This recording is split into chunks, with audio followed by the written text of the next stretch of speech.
just won't learn, will you? I just come in here and I teach you stuff that maybe 5 guys in the whole world know. Stuff that most grifters couldn't do even if they knew it, and all you want to do is run down a bullet. I'm asking a couple of days, that's all, and I can stay clear that long. Christ, they'll probably miss you and hit me.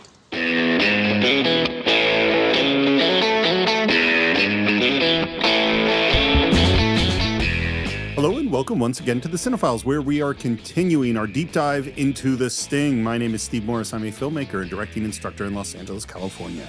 Hello, everyone. My name is John Rocha. I'm a writer, producer, and host and voiceover guy here in San Diego, California. And I love con movies. Let me just start off there. I just always have, and I know I said it in part 1, but I really think this is a good way to look at the human condition and learn about writing and acting, because it's all writing and acting in here, you know?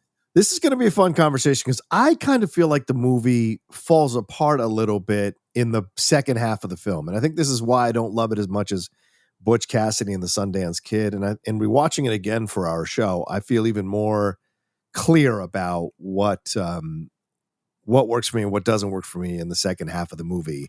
So this will be a fun discussion to have as we go along, because I still think it's a damn good movie and obviously a Best Picture winner. But there are some things good looking, watching it this time around, that kind of stood out even more for me that I've always felt about the film. So you might be surprised to hear me say that I understand what you're saying. And I kind of agree. And I also in this weird way, I think the thing that you're talking about, which my guess is that it'll be around the same areas that I would feel probably are necessary to give us what it gives us in the end. Right. There's a driftiness to the movie. Yeah. Kind of, and at least in my opinion, but it's also what's really weird about this movie, and maybe I'm glad you brought it up, because maybe this is a good time to talk about it here, is that we are being manipulated as the audience, obviously. We're being messed with. And I actually think part of what you're experiencing is part of how it's messing with us. Yeah. But before we jump into the film, I think we should point out that you can get ad-free versions of our show as well as our Cine-Files shorts on patreon.com/thecine-files. You get those same benefits at Apple Podcasts. And you could also get combined versions of our show when we do multi-parters, ask questions, many of which are going to appear in this episode, as well as join our advisory board at Patreon. And that is one of the best. Those are the best ways you can support the Cine-Files. In case you don't want to listen to something wander into commercials, you can do the ad-free versions, as Steve said there, which would be great. And also a big shout out to our sponsors, for the people who do listen to our commercials. If there's any of the stuff that you enjoy from our sponsors, who are fantastic sponsors, been a part of us, like Roundhouse Provisions and Fiji Water and so BetterHelp, and so many that have come aboard to support us here on the Cine-Files. If any of those products appeal to you, please make sure you reach out to them and use our code. It's usually CINEFILES, and sign up for the stuff that they offer. We stand behind all the stuff that all the people that promote on our shows, all the clients. So we take a look at their product, we talk to them, and so we stand behind them in what they offer. So you can rest assured that we've taken a look at this. It isn't just grabbing commercials out of the air for us. So if you are interested in any of those products, please make sure you reach out to them during our commercial breaks when you hear the code. There you go. So should we get back into The Sting? Let's do it. We are still on the train where Henry Gondorff did the most beautiful poker scam on Doyle Lonnigan. And right now, Robert Redford, who is the boy that Gondorff is sending over to Doyle Lonnigan, goes into the room with Lonnigan, who, needless to say, is not very happy. Your boss is quite a card player, Mr. Kelly. How does he do it? He cheats. Yeah, it's an interesting moment, right? When you're watching it for the first time, he right away just admits the situation. And so it's kind of a ballsy, gutsy move, bold move to say he cheats right off the bat when you're an employee for this other guy, right? So it's an interesting move. You got to question it. I'm sure Lonnigan's questioning it. Why would he admit that? Why would he say these things? Who is this guy? And so immediately there's a tension in the room there that Kelly has got to navigate, that he has put into the room.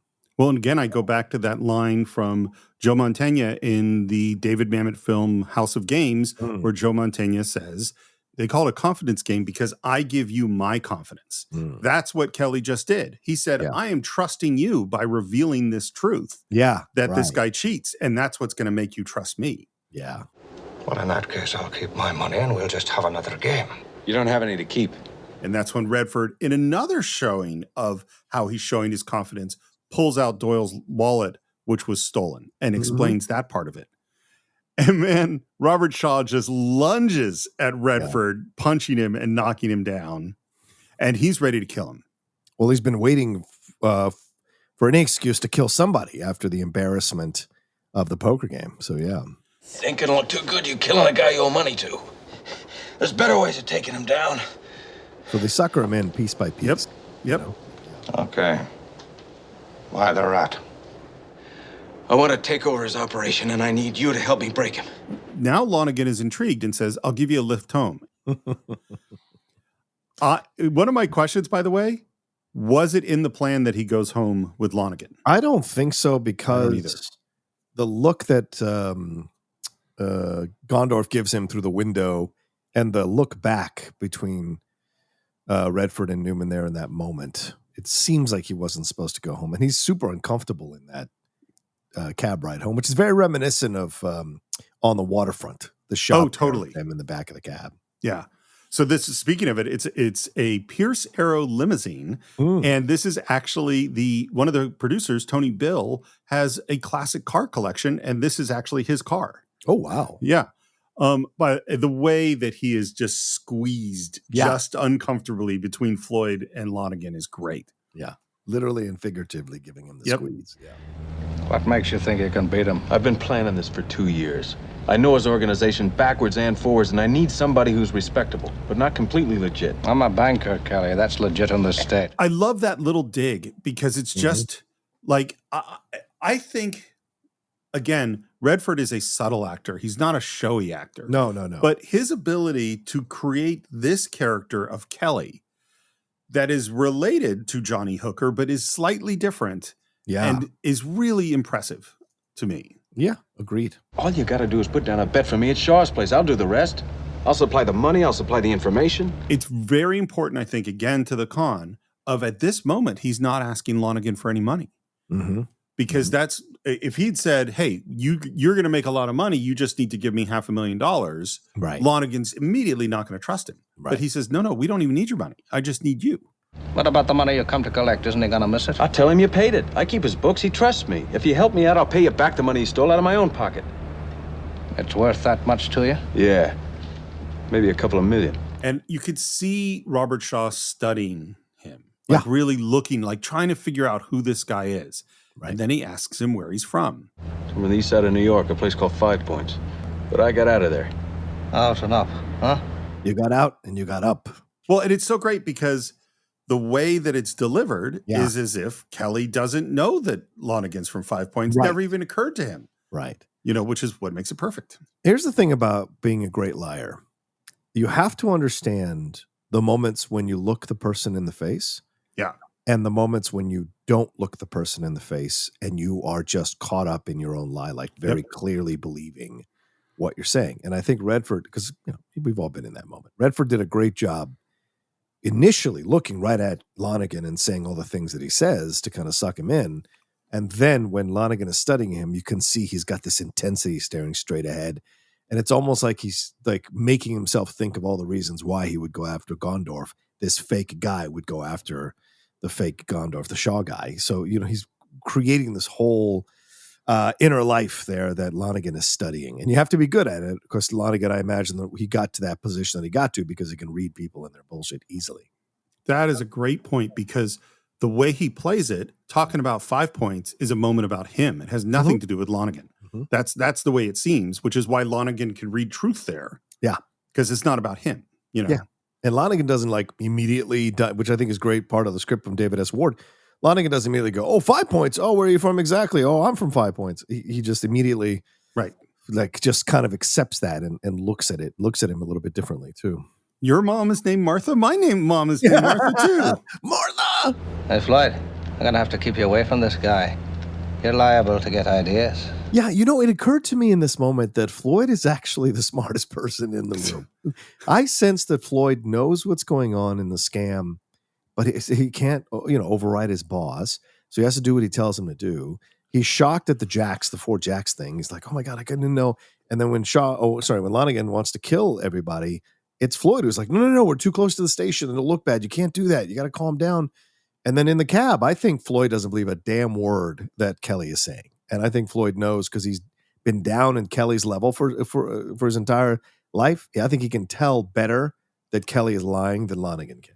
There's no question that this is an abusive relationship, a codependent abusive relationship with Floyd, who's continually actually saving Lonnigan's ass in one way or another and never gets fucking appreciated for it. Nope. And this is one of those moments, you know? I'll be at Klein's drugstore, 660 South Marshall, at 1:30, if you're interested. If I'm not there by 1:45, I'm not coming. Redford is walking up the steps to his apartment, comes up to his door, and the first thing he notices is that paper that he had stashed there is on the ground. He turns and starts to go just as a dude comes out shooting, and I'm pretty sure it's Redford, jumps over the banisters and run down the stairs. Two guys chasing him, and he's running along on the streets, and we see a street sweeper go by, and then we see that Redford is hanging onto the side of it, and that is how he escapes. Yeah, it's really well done. Yeah. He escapes. Everything go okay? Yeah, sure, hell easy.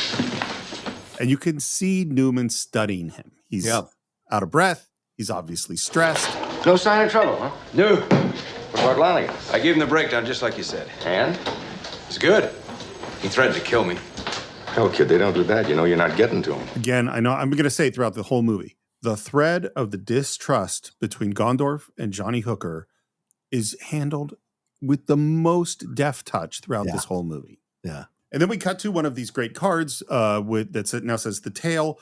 And then we have Doyle walking in a building, and he's getting a report on the attempt on Hooker's life. Put Salino onto it. Solino? Why waste our best people on a small-time job?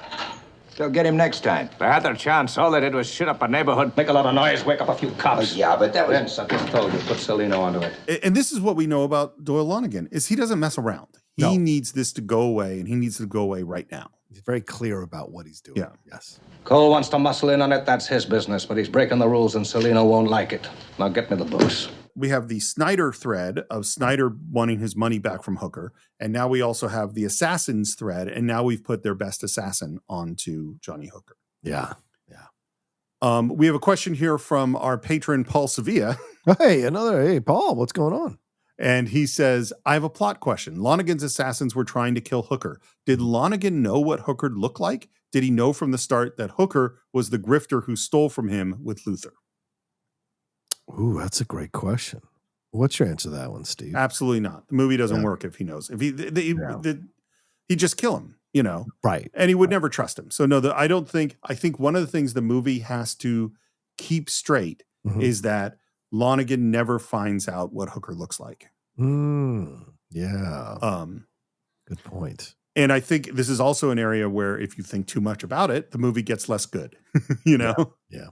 We're at the drugstore where the meeting is set up. I love all the shots and the way they're handled from that corner office that overlooks this drugstore. Redford's sitting in there. We're seeing it from his perspective, and he looks up at the clock. Doyle is 7 minutes late. Yeah. And then just as we see what obviously looks like a thug enter, we hear Kelly, and he looks behind him, and Doyle has been sitting behind him in a booth the whole time, maybe. Yeah. The guy walks in as the taller bodyguard on the train. So I thought, when I saw this movie, I thought this guy is coming in to kind of survey the area and make it clear. And then Lonnigan would come in. It's a great switch to have Lonnigan have been sitting at that table maybe the whole time or the last 30 minutes. Yep. Snuck in from the back of the establishment and slid right in behind Kelly to see what he would do. So I thought that was great. And then Kelly lays out what the plan is, which is that before 2, guy's going to call. He's going to give you the name of a horse and a race. You're going to take this $2,000, walk across the street, and place the bet. You'll not break him with a $2,000 bet. This is just a test. The big one comes later. But be careful with that. That's all I got. You were going to pay me back out of your own pocket? I am. Which, again, I'm giving you my confidence. I've just handed you my own $2,000, all the money I have in the world. Right. It's almost like, hey, I'm giving you the $5,000 that I have to pay off, and I'm giving you $100 on top of it because I trust you so much. And I haven't even taken the $15 that you're supposed to owe Shaw. Yeah. So we're up in that corner window with Kid Twist watching the street as Redford exits. And he does that little nose thing, which I'm just going to call the Sting salute from now on. Sure. The very obvious Sting salute. Yeah. And then we have the way George Roy Hill sets up these shots is so great, which is that we have this shot of Doyle looking through the window at the street, and then the camera zooms in on him, and we see in the reflection Kid Twist up in his window, which is a really cool shot just to begin with. And then we switch to Doyle's point of view of that window just as Kid Twist leaves it because the phone is ringing, where we get the information on the race. And then we hear him dialing, and then Doyle, who we're still looking at in that window, gets up because his phone just rings. Yeah. All of this is really cool. It's done really smoothly, and it's really hard to time out because you have to have a guy on a walkie, and you have the script supervisor probably reading the lines that are coming over the phone. Yeah. And you're calling down, telling Doyle exactly when to get up and leave the frame so that everything times out perfectly. Yeah, it's really well shot. Yeah. And staged. And it's an unusual approach to it, which I think makes it like it's easy to overlook it because it's so smartly done. You're just marveling at it rather than noticing it. And I think it's, again, another great example of George Roy Hill as a phenomenal director who really never got his just desserts, you know. Agreed. And he gets the information on the race. He heads out, and then we see, again, with cool shots of Kid Twist, him reach down and hit that button, which hits the alarm in the club. And there we're inside, and we see Robert Redford in a tux looking gorgeous. Yeah. Very good. I guess I do kind of have a crush on Redford, man. Oh, He's well. just such a beautiful dude. Yeah. In this era. And Gondorf comes out to talk to Doyle, who's in line to place his bet, and says, I think you get tired of losing, Harrigan. Yeah. In the poker scene, yes, the assumption was that he was drunk and stupid, and that's why he kept saying Lonnigan's name wrong, right? Right. At this point, it's very clear he's doing it on purpose to Lonnigan. Yes, to mess with him completely. Yeah. Almost like he knows. Not that he knows who Lonnigan is, more so the fact that he knows that he's got, like, this character has Lonnigan in his pocket because he embarrassed him throughout the card game and then, you know, had to send somebody to get the money from him. And now he's going to mess with him even more so now that he's sober. And I mean, Robert Shaw doesn't say a lot, but those eyes are saying volumes, man, when he's staring at Paul Newman. Well, and I hadn't thought about it until this moment, but Kelly comes in, Redford, Johnny Hooker Kelly comes in and says, he's been planning on taking you down for months, which means he always knew his name was Lonnigan. Yeah. Oh, yeah. And now Sean knows that he always knew his name was Lonnigan. Yeah. Make sure you see the cash, Eddie. He's got a name for betting money he doesn't have. And then who does he go to sit down next to but Kid Erie? And we're going, oh, crap. Yeah. Yeah. And I love, again, this actor does a really good job of looking real nervous and then going, oh, shit, what do I do? And then he decides to make the bold choice to stand up and start yelling on his horse. Yeah. So good. And yeah, but like I immediately thought of Brad Dourif in One Flew Over the Cuckoo's Nest. Like I was like, oh no, he's going to blow it. He's going to be too excitable. He's going to mess with it or screw it all up, you know, when you're watching the movie. But no, he immediately gets himself out of that situation and goes right to the bar, you know? Yeah. Well, and we see Hooker and the British guy, obviously nervous, like we're going to have to step in and solve this problem. And I like that Kid Erie is even a little bit insulting and condescending to Lonnigan. Yeah. You know, over his choice of horses. And then Blue Note wins, of course. And I love that before he gets his money, Lonnigan goes up to Kid Erie and says, So you want to have your money in Johnson, huh? I love that he's spiteful even with this complete nobody he's never met before. Even when he's cheating, he's spiteful. This is the kind of terrible person that he is. Yeah. Even when the game is fixed in his favor, he's still going to act like he knew the right answer all along, even though they gave him the right answer from the beginning. So that speaks volumes about the kind of person he is. Yeah, he's awful. Yeah. And then Gondorf comes out to get rid of who he calls the garbage men. And then he turns to Redford and says, hey, you Kelly. And again, Redford's transformation. Oh, it's great. Into the toadying sort of scared guy is perfect. Yes, sir. Run those bums out of here. And then the intensity of Newman as he turns on him. Mr. Shaw, could I... Don't give me any of your lip, kid. I run him out of here. And I love because it belittles that the character that he's playing of Kelly doesn't like being belittled in front of Doyle. Yeah. And he certainly gets a look from Floyd because in the previous scene when they were in the car, Lonnigan sort of belittled Floyd in front of him, and now the reverse has happened. Yeah, and this also reaffirms the con, right? That you understand why Kelly, or Lonnigan understands why Kelly wants to do this to Shaw/Gondorf because of the mistreatment that he's endured for what he says is 2 years. So, yeah. And it's so what acting and screenwriting is, because it's like you're working on your script and you go, wait, why is this character doing this? Where is he emotionally at this moment? How does this other character see that character? What is their reaction? That's all we do all the time. Yeah. You know, 100%. And then so Lonnigan heads out and instantly Gondorf smiles and says, "That's it, fellas." And I'd be like, I'd keep the con going for like 20 minutes after he's gone, just in case he comes back. Like, what if he forgot something, Yeah. We see Redford. He's at this old-fashioned elevator. He's going up to see Doyle, who is in the smoking jacket and eating on fine crystal, and he's got the cravat and all that stuff. Yeah. And as we mentioned before, but like it's worth mentioning many times, the costume designer is the great Edith Head. And so good. I mean, she kills it for 40 years. It's amazing. And the attitude that Redford walks in with, sort of the arrogance and the grumpiness and it's just a perfect character. I love that he calls the two henchmen Mutt and Jeff, which is a famous comic strip of the day. Well, what'd I tell you? You got lucky once, that's not enough. Oh, lucky hell. I can do it every time. Why don't you then? Because it's better to do it all at once. And Redford just tosses his hat down and flops down on a chair. Like his whole attitude is transformed because he has this one success. Got a system, Kelly? No.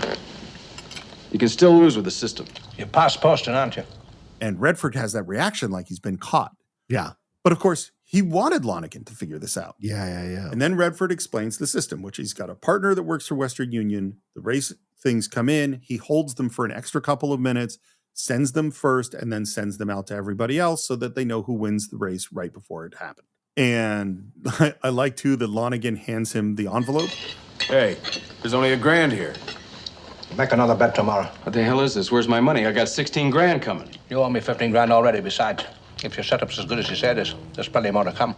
Because, like the guy that stole the money when he got into the cab, Lonnigan's a crook. Yeah, 100%. He is in it for himself, And he's got and he can rationalize it, right? Because what does he say? Well, you owe me 15, so I took the 15 back. You said it was going to come out of your pocket, so I took it at my leisure. And it's like, you sack of shit, So, which I think Kelly anticipated he was going to do because of the way he placed this so smartly, the crumpling of the envelope, the disgust at the money, so it makes it clear that he understands that he's had his nose hit by the rolled newspaper by Lonnigan, Again, it's acting. Yeah, it's exactly. being in the moment and listening, and yet it's not yes and exactly but he is improving, and this is what he got handed, and now he's got to improvise in character. Yep. And the next thing that Lonnigan says is he wants to meet this partner at Western Union. No. You've been waiting a long time for this, Kelly. Don't ruin it for yourself. I'll pick you up tomorrow at 3. You follow? So, and we're heading out of the building, and again, just keeping these threads alive. As he goes, we see these gloved hands on a steering wheel, and someone is watching it. I told him the tale, but he didn't go for it. He wants to see my partner tomorrow at 3 o'clock. 3 o'clock? Yeah. No, we'll never get a telegraph store set up by then. Any chance of talking him out of it? I love this line from Redford. None. I would have stalled him, but I didn't have many friends in the room. And I don't know if this is con artist speak, but it just feels real, to me. All right, we'll have to play him on the fly. I'll get Eddie looking for a place. Let me know when you got some. Sure thing, Tootsie. Which I didn't know until we did the movie Tootsie, but the reason that movie is called Tootsie is because that was either Hoffman's mom or grandmother's nickname for him. Oh, wow. Was Tootsie. And I went, because that's this era, Funny, yeah. Yeah. And then as he's getting off of the phone in this phone booth, out of nowhere, shocks me every time this hand smashes through the glass, gun smashes through the glass, and there is Snyder. It's such a dumb move by Snyder. Why would you smash the gun? Just sit calmly, wait for him to be done. As soon as he steps out of the phone booth, you got him. I just don't answer the ferocity of it all, I mean, it's the moment is great in the movie. Yeah. But I mean, it's like the door to a phone booth is like an accordion. So you've stuck your wrist through glass on something he could close on your wrist. Which is terrible. Yeah. It's a terrible idea. Yeah. Yeah. So he does. He runs out. Snyder chases him. So on take one, Charles Durning caught Robert Redford.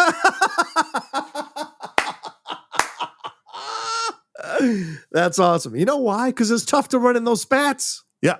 Well, and as a big person who will never fast, was always faster than people thought I was. I get Charles Durning's great pride. Yeah. It's like, I'm not going to let him get away. And so he caught him, and Redford goes up to George Roy Hill and says, "Could I have another take?" Take two. Durning's description was, "I couldn't have caught him in a month." So now we are, by the way, back in Chicago shooting at the L, and he runs up, jumps over the stile, runs up towards the tracks. And it's, is this a modern spectacular action chase sequence like we would have today with incredible? It's not. They didn't make those things. But I love him jumping up on that awning, running across the roof as Durning is running under, and then jumping down on the side and running away in the crowd. I think it's done really well. Yeah, and they're playing the music, which adds more of an element to it. And and then he takes off into what I assume is the homeless camp that's there at that time. Yeah. I would call it a Hooverville. A Hooverville. Oh, yes. Why didn't you tell me about Snyder before? I thought I'd lost it. Well, you found him again, and we're going to have to do something about it. And we go because before he was hiding things from Gondorf. Yeah. And so I think it gives us this moment of relief. So we go like, oh, okay, this is going to be okay. Right. Again, we're monitoring this thread. What else haven't you been telling me? Nothing, that's all there is. Which it's not. Right. Because he isn't telling him about the guy that shot at him the night before. Yeah. You can't play your friends like Mark's hooker. You know how easy it would be for one of Lonnigan's guys to get you? Ray, all we need is a couple of days, and we can get the son of a bitch and nail him. Yeah, I mean, it's these exchanges here at this point in the movie that give me a window into the character of Kelly, right? It is, I think, absolutely Luther, right? Luther found him as a young, scrappy kid out of an orphanage who was, nickel and diming his way through life, running little mini scams to try to get enough money to eat. So he doesn't trust people easily because of where he comes from and how he grew up. And so he has a hard time working with a team. It's not his jam. So he keeps things to himself. He keeps things close to his vest. With Luther, he could work because it was him and Luther. He trusted Luther. Luther's a father figure. The Erie kid or whatever, he's just like the I don't know, He's another guy. Idiot brother I got to deal with. But but like he can work in that small team. What Gondorf is asking him to do is to be part of a larger organization. And Kelly clearly doesn't feel comfortable doing that. It's not in his MO, which is why he keeps certain secrets for himself. And he is adamant that he is going to keep these secrets. And Gondorf is trying, like the latter half of the movie is Gondorf trying to teach him how to be a better grifter and how to be a better con man. And we don't know by the end if Kelly is going to continue doing this or not, which I think is a fascinating thing. So these exchanges here with Gondorf are very illuminating into who Kelly is as a person and how much he may be realizing that he doesn't want to do this anymore as a life.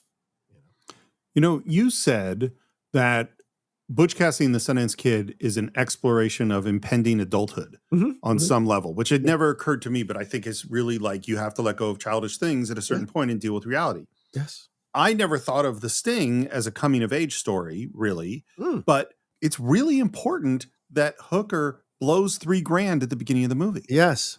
And Luther goes like that. You blew it like a pimp, because Hooker is kind of stubborn and obsessive and immature. Yes. And part of that immaturity is like he went, why do you want to get this guy so bad? And he says, because I don't know enough about killing to kill him. Yeah. He is obsessively going, I have to get this revenge. He is tenacious about it. Yes. And anything that might get in the way, including Gondorf, who he doesn't completely trust, he's like, we have to get through this thing. Everyone is expendable so that I can achieve what I need to achieve here. Yeah. That's the way he looks at it. And even though he is out of his depth Totally. in comparison to Gondorf, he is, just keeping his things close to. And look, Luther was the father figure. Gondorf has done nothing to necessarily replace Luther, right? So it's a slow burn here, what's happening. And it's clear that Kelly's not going to hand his allegiance over that quickly. He's not playing a confidence game with Gondorf because he's not giving Gondorf his confidence, so to speak. So, yeah. That's a great point. That is a really great point. But I do think that Gondorf is a more important teacher than Luther. Like Luther is the guy who taught him the fundamentals. Like Luther is the elementary school, and Gondorf is the PhD. And there's a great book that I'm sure I've mentioned on the show before that was very powerful for me, which is an Aikido book, but it's called It's a Lot Like Dancing. And it's one of those books where there might be a whole page of text next to a photo on one page, and then there might be one sentence on another page. And there's so many lines from it that are great ones. And one of them is, you can have a father and you can have a mentor, and your father can love you unconditionally and your mentor can teach you things, but don't ever expect your father to have the knowledge of your mentor, and don't ever expect your mentor to love you unconditionally. It's something like that. That's definitely one that I've thought about a lot. And Luther is the father figure. Yeah. And Gondorf is the mentor. Yeah. And he doesn't have that feeling towards him yet. Just won't learn, will you? I just come in here, I teach you stuff that maybe 5 guys in the whole world know. Stuff that most grifters couldn't do even if they knew it, and all you want to do is run down a bullet. I'm asking a couple of days, that's all. I can stay clear that long. He's trying to get him to see the bigger picture. Yep. Well, and I also think hidden in this, there's a hell of a compliment in there, because the compliment is most grifters couldn't do even if they knew it. Yeah. Is that he sees the talent that Redford has to be up with him and Kid Twist, Mm-hmm. But it's also, and again, I just go to the young actor, the young athlete. They come in, filled with piss and vinegar, and they just want to do it the way they want to do it. And you need that coach to say, settle down. This is what you need to do. People always give me shit about being a sports lover, but one of the things I love about sports is seeing the potential of young athletes when they come in, being frustrated at their inability to grasp the concepts that are being told to them, and then finding the right coach, either because the other coach gets fired or whatever, or they get traded to another team.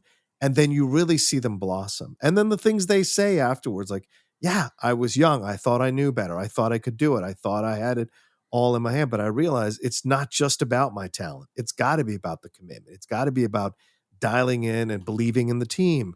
I love Caitlin Clark. People who follow me on social media know the reason I love her is because she is an aggressive winner. She's built to win, but she did it so solo during her years in college. Everybody thought that she might have trouble transitioning to the professional league. And she did initially this season, but somewhere around the halfway point of the season, she figured out, I got to trust my teammates.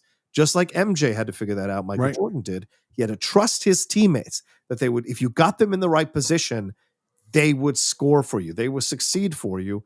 And it wasn't until she built that trust, which took time and took practice with them, that they are now on the run to get into the playoffs. And it's been incredible to see her go next level as a rookie. People are already talking about her as one of the 4 or 5 MVPs of the league as a rookie this season because of what she's been able to do. And it's always, I love it. I love it because that is showing you how, like, no matter how great you are, there's still things you need to learn. There's still maturity. There's still the idea of teamwork. All of it is so important, right? And so what you're saying now about Kelly is what Gondorf is saying to Kelly. Like, you have the potential to be one of the greats. And I'm teaching you this stuff that only 5 other people in the world know because, as you said, Steve, I see what you can be. And so it's worth it for me to take the time to teach you this stuff, because there's about 100 guys that have come through this, who have come through this doors that I've never bothered to even consider it. But for you, I see what's possible. And so it's great. It's such a great compliment hidden amongst the chastisement that he's doing of Kelly here. You know what I just connected, or why I think one of the this is my read on why you love Caitlin Clark and why you told that story the way that you did, is because one of your favorite movies is Hoosiers. Oh yeah, right. Because Jimmy Chitwood, is it Jimmy Chitwood? Is that his Jimmy name? Chitwood, yeah. Jimmy Chitwood could not take that team to the state championship. Nope. Even though he's the most talented player on the team. Yep. Is that it's the team.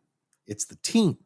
Right. And it's buying into the system with the team. Right. And that's what Coach Norman Dale was trying to teach him, that and teach the other kids. Like, hey, don't rely on just him. You get better too. Like everyone's got to step up to the plate and come together as a team and be essential when called upon. And that's important. So I've never been a good basketball player. That's probably one of the sports I'm really bad at. But if I were to be a good basketball player, I hope or believe that I would be just as happy to get the assists as to get the points. Those are the essential players to have on any team. The guys who aren't chasing stats, or the people rather, regardless of gender, who aren't chasing stats and who care about the team, because the stars are going to star and they're going to rise to the top inevitably. But like, you've got to have the team players who understand it's about sacrificing a little bit of my game so that we can win. You know, because I want to win. I want to win. I want to play the. Yeah, I don't. It's like I don't need the spotlight necessarily on me if we win. Newman goes, Christ, they'll probably miss you and hit me. Which is a perfect setup. It's perfect. Yep. It's exactly what you would plant if this movie was a tragedy. Yep. Right. 100%. Next card comes up. We see Hooker emerging from this building. He looks around, walks onto the busy street, walks into this diner. Interesting piece of information about this diner. Okay. About 20 years after this movie, there is a janitor that worked in this diner who 30 years later became the mayor of Hill Valley. Because this is the same diner that Marty McFly walks into on the Universal backlot where Goldie Wilson is sweeping up. That is Maya. Now that's a good idea. Isn't that crazy? I never knew that it was. And of course, you know, you've worked on Universal. I've worked on Universal. I know where the diner is. Like, and it never occurred to me that it was, of course, the same place. Wow. And we walk in and there is this very recognizable woman standing behind the cash register. This is Dimitra Arliss. Interesting actress. Only a few projects in her resume, but some well-known ones like Xanadu, Firefox, It's My Party. She was in a really well-known horror film from the 2000s there, Bless the Child. But she was very well-known on the stage. That's where she really made her name. And that's where the cast director saw her and put her in The Sting. She spoke Greek fluently, and she was frequently in mafia movies as well as an actress, but very striking face. Like, you immediately would notice this face and fit for the time as well. So it was a really smart casting decision. Well, it's so interesting because you want someone that will immediately notice. Yeah. Like most of the time when extras, you know, you have an extra as a waiter or whatever, we don't want to pay that much attention to them because we want to pay attention to the story, to the main characters. And because her face is so interesting, we take an extra little moment, and they also hang on her face just a little bit longer than you would if she was nobody. Right. Universal might have said that she is not pretty enough to sleep with Robert Redford. Whoa. Yeah. That's what she says. She believes that Universal was against her for that reason. Wow. Yeah. Redford orders the Blue Plate Special.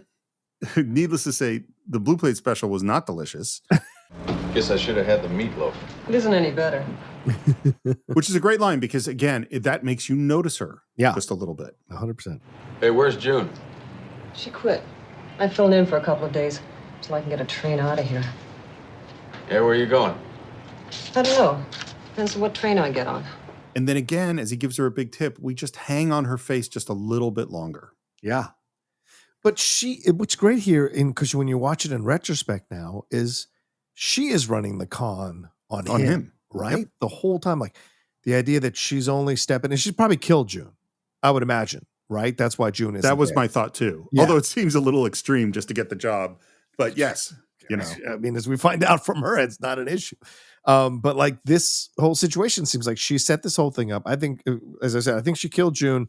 So she's sitting for June, but she makes herself mysterious, you know, like saying, I got to catch a train out of here. And I'm trying to, so I'm a fly by night person, which piques Kelly's curiosity in that way as well. So yeah, people might say, oh, she's not attractive enough. You know what? It's not about attraction. Sometimes it's about the energy two people radiate. Chemistry is not something you can absolutely quantify. It just happens. And so I think there's a genuine chemistry between these two. And because she's also not giving him anything, he's really putting it on the table as these scenes go along. She's not giving him anything until he shows up at her door a little bit later in the film. So just since you mentioned it, this fits in perfectly, which is her hairstyle. Yeah. They did her hair and she did not like it. She's an actor and, wants to look attractive. And she goes up to, and this story to me is an example of a great way to deal with an actor, and B, really, really true and exactly the thing you were talking about, because she goes to George Roy Hill and say, I don't like this hairstyle. And his response is, well, if you were to ask me if this is a good hairstyle for you, I would say absolutely not. You're a very beautiful woman, and this is not the most attractive hairstyle for you. Right. But Loretta, the character, is an actor who is also playing a role. And if she looked too good, Johnny Hooker, who is a known con man and grifter, would recognize that she doesn't belong in the diner. Right. And so therefore you have to have this slightly less attractive hairdo in order to, and she goes, that's fantastic. Thank you so much. I now love the hairdo. And what's so great is like, sometimes you just have to go to the actor's vanity, of course, to some degree, because you have to keep them happy. But B, it is a perfect example of what you were describing about how to set her up, because she's also a con artist. Yeah. Twist checks his watch and says, let's go. And we see they're in front of a Western Union building, and they head in with all their paint and say they want to see Mr. Harmon. And they go into his office to say that they've been hired to paint this room. And Hooker is picking up Doyle. And Doyle notices that he's got a little bruise on his face. What happened to your face? Got in a fight with a raggle down at 13th. Cut me with a ring. You ought to lay off the skirts. You don't find any of my boys messing around with that kind of trash. Let me ask you a question. Yes, It's sir. a dangerous question. So Okay. You can cut this out or keep this. All right. But here's the question I want to ask you, Steve Morris. This is a dangerous question, possibly. So I'm going to ask you this question. I'm getting nervous. Yeah. Repeat the line that Doyle Lonnigan says here about skirts. You don't find any of my boys messing around with that kind of trash. Right. Trash. He calls women trash. Yes. So I'm wondering if he's gay, and he's like an angry gay. There are, angry gays who hate women.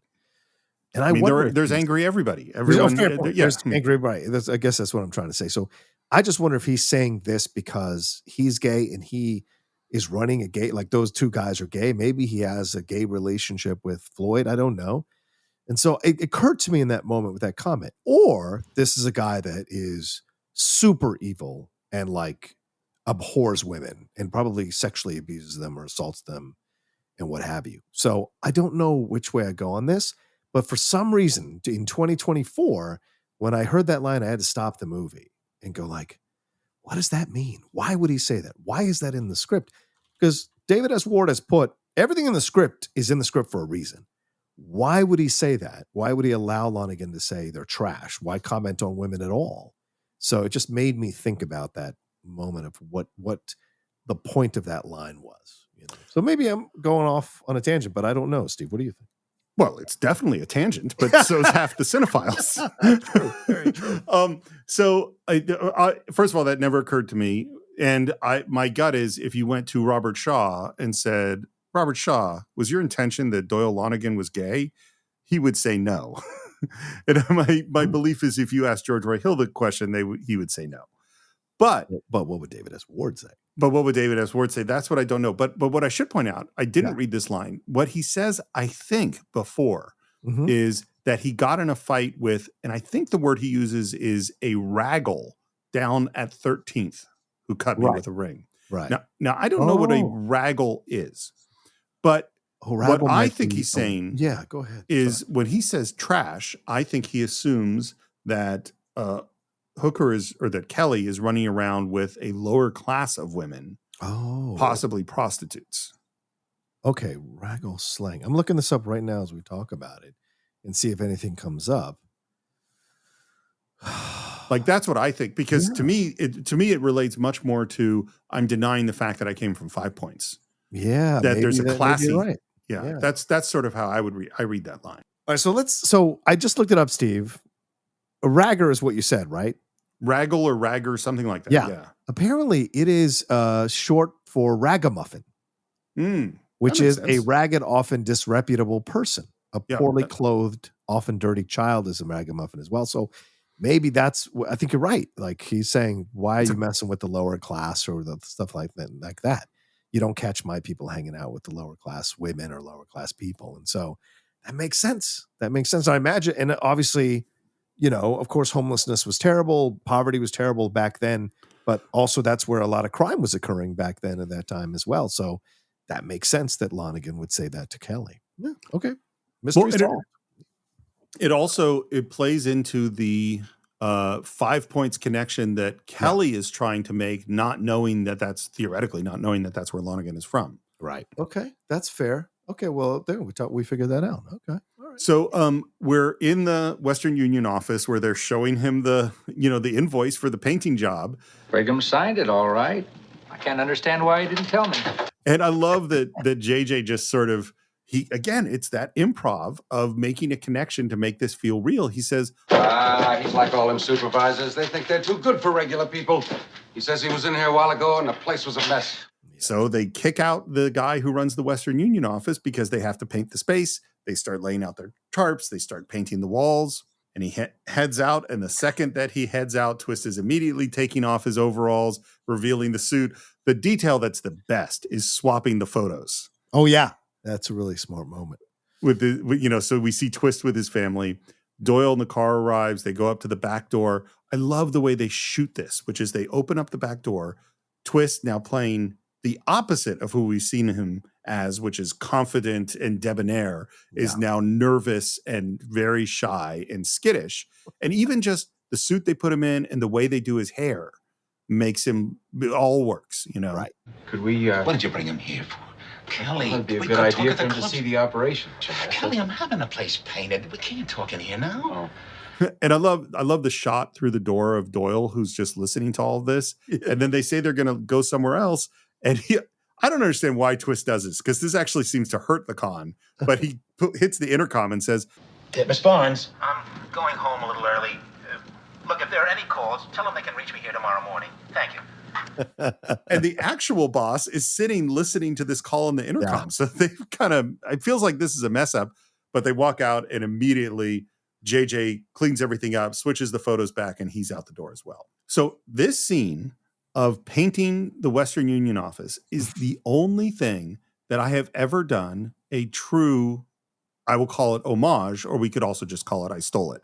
Because in The Assistants, there is a scene where they have to take over an accountant's office, and they go in dressed as overalls, and they're redoing the system and get the accountant kicked out. Yeah, so that they can then they switch the nameplates and take off the overalls to reveal suits. It's totally stolen from the Sting, and I even did the little Sting nose salute thing just to point out that this is a quote unquote homage, and not that I was just stealing it.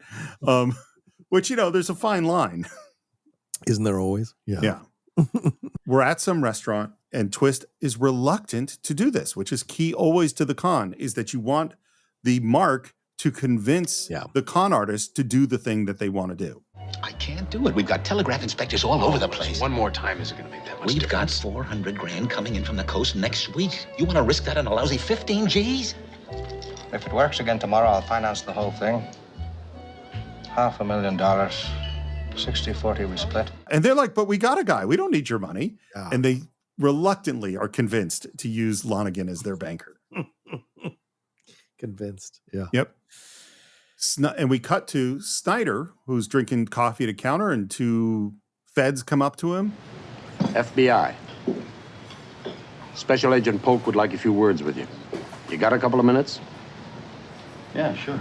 Tiny little acting thing. He dips his fingers in his cup. I was going to bring it up. I'm glad you caught it. Yeah. Talk to me about this, John. Well, this is smart. Listen, this is so fucking unnecessary, but it's great for any actor or any director like you, Steve, who's watching, director-actor who's watching. You notice those little moments that are like, oh, wow, he's adding authenticity to the scene, right? Because first of all, his reaction, that's the FBI who wants him. He's a little like taken aback by this. What does this mean? What could go on? But the fact that he's been eating and then he cleans his fingers. He wouldn't have cleaned his fingers for anybody else, but it's the FBI, which is the next level up.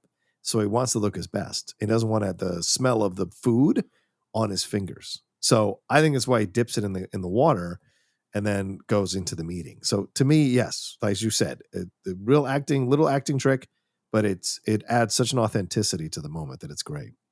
Yeah, there's a thing. We talk so much about motivations and objectives and obstacles and all the sense memory and all these terms we use talking about acting. Yeah. We don't always talk about behaviors. Yeah. This is a behavior, you know. Yeah. It is a thing that this particular person does, you know.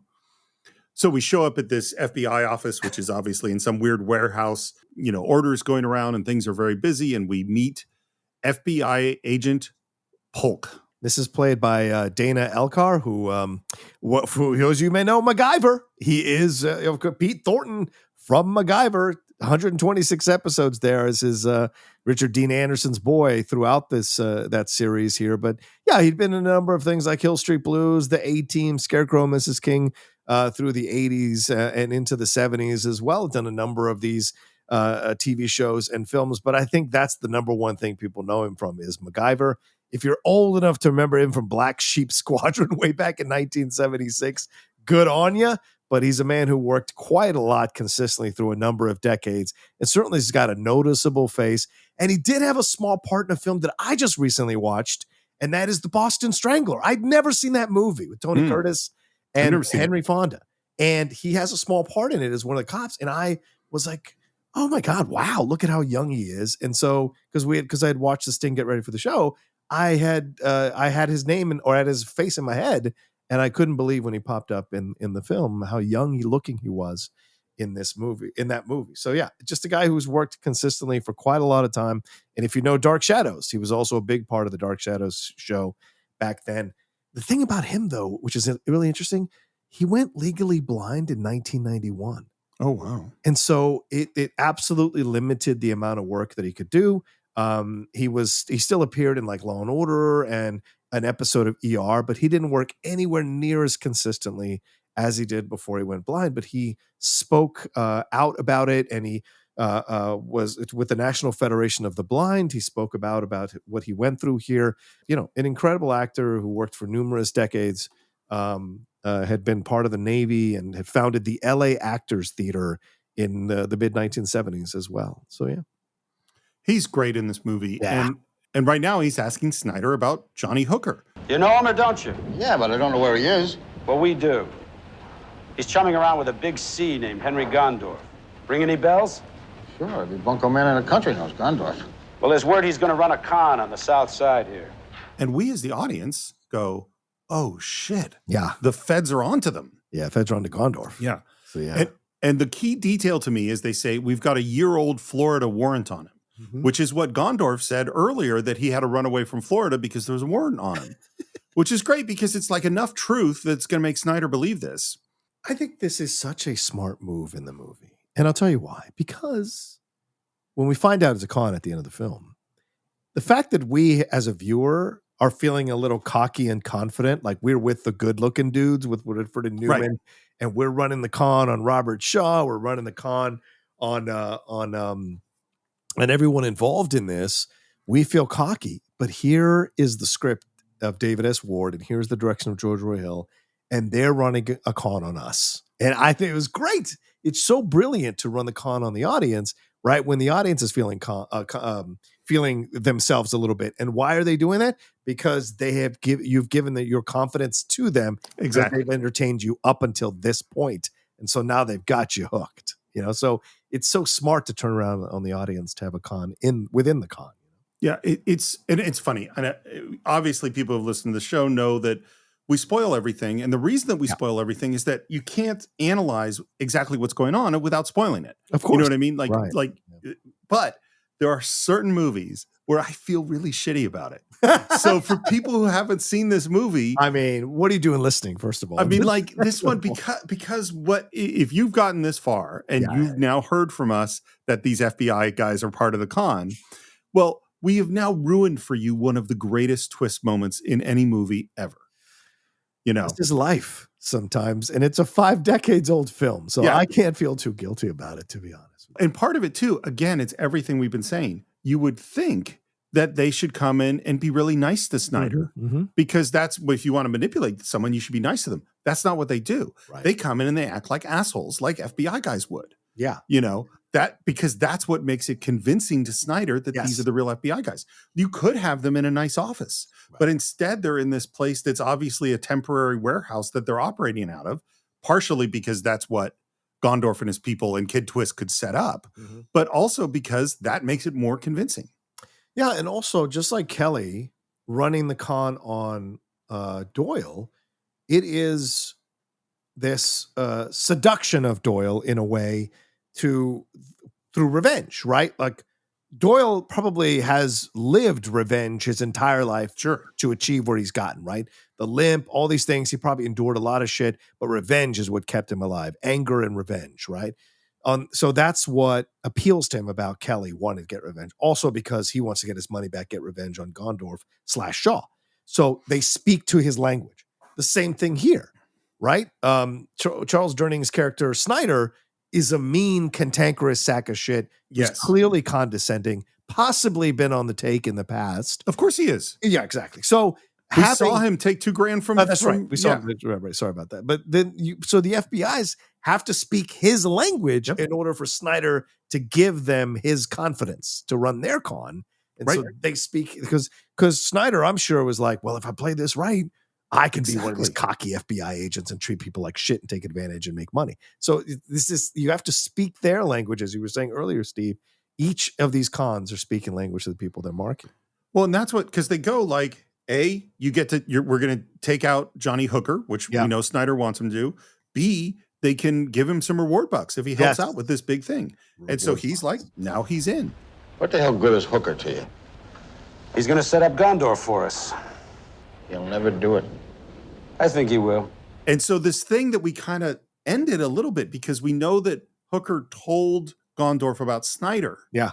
We go, oh no, now the FBI is going to pressure him. Yeah. And of course, it is him telling Gondorf about Snyder that led to this whole thing happening. Yep. You know, 100%. Because they can't do this unless we have Snyder. Which also makes me wonder how they were going to end the con before they had this set up, but it doesn't. So our next card is the shutout, and we go through the rituals we've seen before. The car pulls up, the button push, Gondorf getting ready in the club. We have JJ and Billy looking through races, trying to find the right race. At the counter, we have Eddie, who's our counter guy, who I think was the bank teller early on. Bank teller, yeah. You can forget the boodle, Eddie. He could hit us for 15 grand at 4-1. We can't handle that. We'll give him the shutout. And of course, we don't know what the shutout means. Nope. We make the call. Doyle answers the phone, gets the information on the race, heads into the club, and he gets into the line. And our Brit gets in front of him. And just as he gets to the front of the line, Gondorf gives a signal, and we hear JJ say, 6 race to Belmont, 15 Excuse me, sir. power. We can't take any bets once the race has started. And now we know what the shutout is. Let me tell you something. Hollywood actors have a hard time playing the idiot in films. And because most actors, I would say 95% of actors, have ego issues and want to be seen as the hero, right? Oh, I said 95% of the lead actors, I would say, not 95% of actors overall. And so it takes a certain kind of strength to play characters that get bamboozled and tricked and fooled and still retain a sense of menace or alphaness, shall we say, in your portrayal. Robert Shaw is one of those guys that can do that. Yeah. And certainly this sequence here where they essentially shut him out, so to speak, you can tell that there is a fire burning in their eyes about it.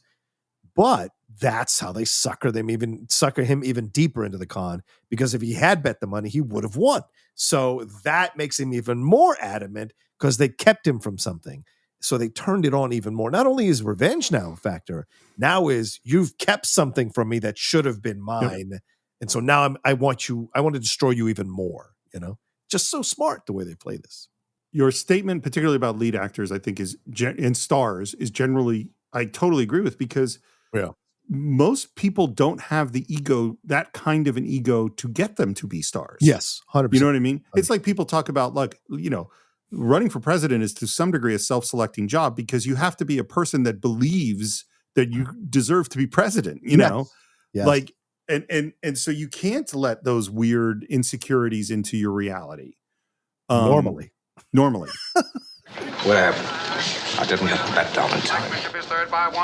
Jesus.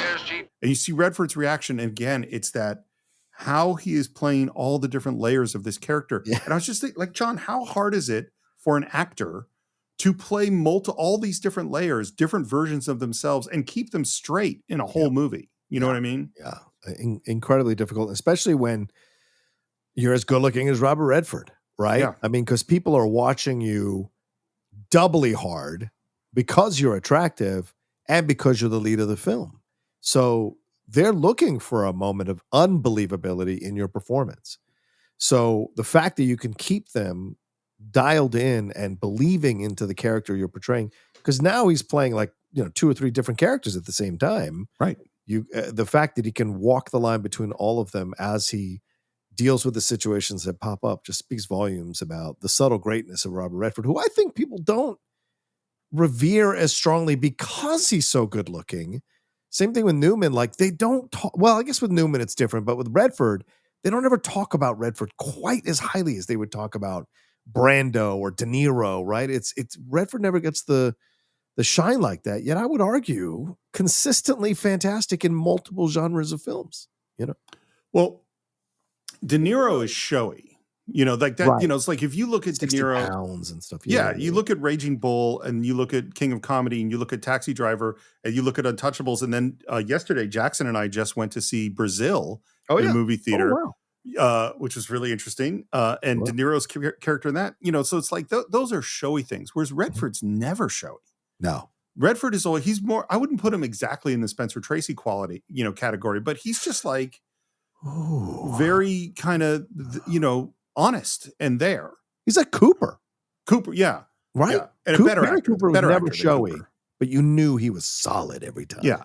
And I think Redford has way more gears and subtlety than Gary Cooper had. I like Gary Cooper, Well, the other thing about doing this is that movies are shot out of order.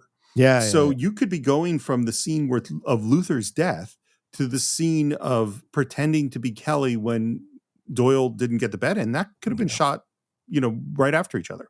Yeah. So this is also where frequently you need a director because you need to check in and go, sometimes, and I've had actors do this all the time. It's like, wait, where am I right now? Like, put me, what is the right place? And the director who has some, can sit back and has some perspective, go, this just happened. This is about to happen. This is what's going on. This is what you're worried about.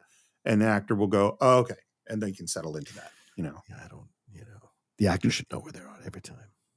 That's my belief, right? The actor should, if you're the lead of the film, as an actor, you should know exactly where you're at with every one of the shots and what inner life you've got going on. If you're relying on the director to do the homework for you, fuck you. Step up to the plate. You're the lead, I agree. But I've also had great actors. I mean, I agree that the actor needs to do their job and know their stuff. But like when we were doing the assistants, Chris Connor, who's the lead, great fucking actor. He's currently in the Kevin Costner big whatever Western. Oh, the Western? The Horizon Western? Yeah. Oh, nice. So when we did, there's these scenes in the assistants where there's sort of fantasy versions of the same sequence. So we did the sequence more than once, and one was the real version and one was the fantasy version, and it literally was exactly the same shot. So the setup is exactly the same. They're in the same costumes. They have slightly different lines and so, I had actors, including Chris, come to me and go, hold on, what? Because I'm literally shooting 2 different shots that appear totally different places in the movie, totally different motivations with the same dialogue and setup. That was hard, Okay. Fair point. I'll have $500,000 here by post on tomorrow. We'll lay it on the first race where the odds are 4 to 1 or better. Make sure I get to the window this time. How the hell am I going to do that? I don't know. Figure it out for yourself, Kelly. It's Kelly's failure and his not knowing how to do this thing that makes him continuing to be convincing to Lonnigan. Yeah, 100%. Yeah. 100%. But again, the reason he gets to the $500,000 is because he's pissed off at having been denied this moment. But he also saw, he did win, so he was right again. Yep. We're back with Loretta, who's reading her magazine at the diner while Hooker is finishing his meal. Say, what time you get off work here? 2 a.m. Yeah? Do anything tonight?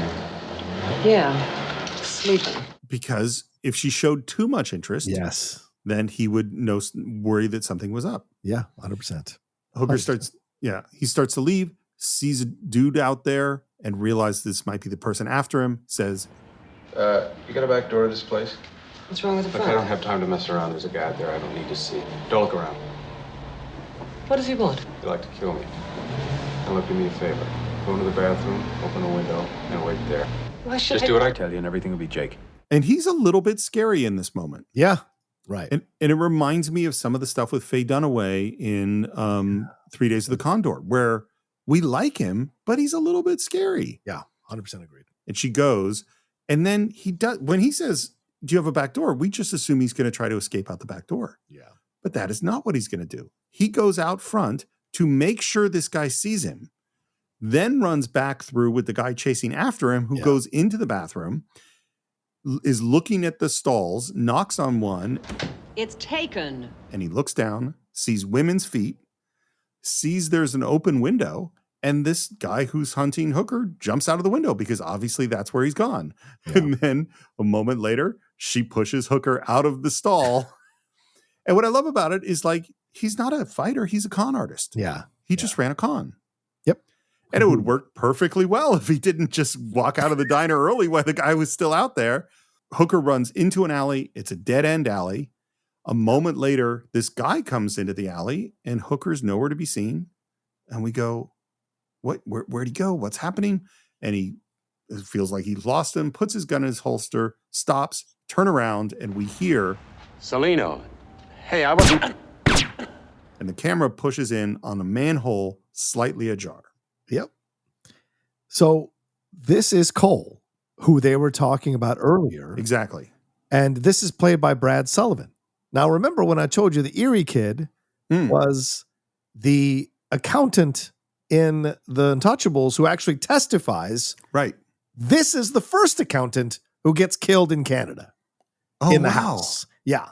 Brad Sullivan, they shoot he gets shot in the head or whatever. He's trying and he shoots the guy in the head. Connery does when he's just kind of done with everything. And then when he shoots the dude in the head, Brad Sullivan is the guy who's like, okay, I'll talk. I'll tell you everything, blah, blah, blah. So he is the first accountant in The Untouchable. So I have to think, because there's a lot of shots here that are very reminiscent to shots in The Sting in The Untouchables. Totally. Including when they're at the diner, the like a long shot, very reminiscent to when the young girl's standing there. Mister, you forgot your briefcase or whatever. That's all very reminiscent of the shot that George Roy Hill uses in Sting. So I can't think it's an accident that he used both of these actors from the Sting in The Untouchables, which is also a period piece, so to speak. So and he does a great job. And his shock and surprise in that moment is fantastic. And they set it up. They planted it with us that Cole was not going to come in just to get taken off a job. He wants to finish the job. He has a reputation. He tried to finish the job, and Selena, who's already been put on the job, took him out for trying to essentially get ahead of Selena to get the money. It's so funny. I hadn't made any Untouchables connections until you brought this up, but it's so interesting because the color palette is a little bit similar. They're both set in Chicago. It's 100%. The same era. Yep.